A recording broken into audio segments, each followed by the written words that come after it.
Imagine walking into a village. Every house stands silent. Fires are still burning. Food is still warm on the tables, but every single person gone, vanished, as if they were never there. No footprints, no signs of struggle, just emptiness. This isn't a movie plot. It really happened.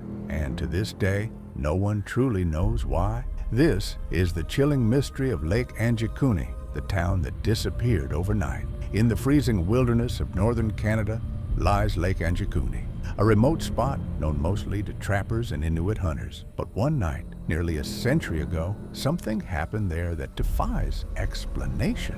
A mystery so strange, it's still whispered around campfires today. It was November 1930. A fur trapper named Joe LaBelle was traveling through the barren tundra, exhausted and half-frozen, searching for shelter. He knew a small Inuit village along Lake Anjikuni's shore, a place he had visited before. Friendly people, warm fires, always a meal waiting. But this time, things were different. As Joe approached the village, an eerie silence hung in the air. No dogs barking, no laughter, no sound, just the howling wind. He called out, no answer.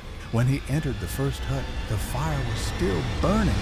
No one was inside. Joe searched every hut, and what he found made his blood run cold. Meals were half-cooked, clothes and weapons were left behind, sleds were still tied outside. Even more disturbing, the villagers' dogs were found dead, starved and frozen, still chained to posts. It was as if every man, woman, and child had just vanished into thin air. Joe hurried to the nearby telegraph office and reported what he had seen. Within hours, the Royal Canadian Mounted Police arrived. But what they found only deepened the mystery. The police confirmed Joe's story. Everything was exactly as he described.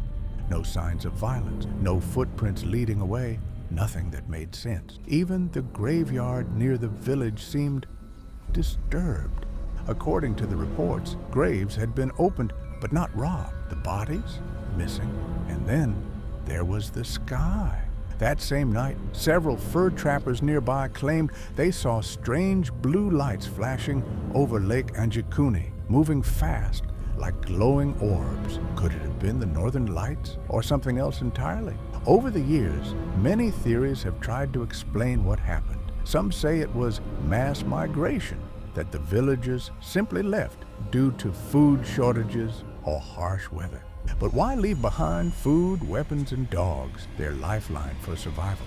Others believe it was a mass abduction by forces unknown. UFO enthusiasts claim those blue lights were proof of extraterrestrial involvement. There's even a darker theory, that the entire story was fabricated, a legend born from the isolation of the North. But here's the twist. Official police records from the 1930s don't mention the disappearance at all. So, did it really happen? Or was it just an urban legend gone wild? When journalists revisited the case decades later, they found conflicting reports. Some said Joe LaBelle's account was exaggerated. Others claimed it was covered up to avoid panic. Still, even modern researchers admit no one has ever found definite evidence to prove or disprove the disappearance. And the locals, they still speak of the vanished village in hushed tones, warning travelers never to stay by the lake at night. Whether it was alien abduction, a government cover-up, or just a campfire myth, the mystery of Lake Anjikuni refuses to die, because deep down, we're drawn to the unknown, to stories that challenge what we think we know about our world. And somewhere in the silent wilderness of northern Canada, the cold wind still whispers through empty huts, as if carrying the voices of those who vanished and never returned. So what do you think happened that night? Type your theory in the comments below, because this mystery still waits for an answer.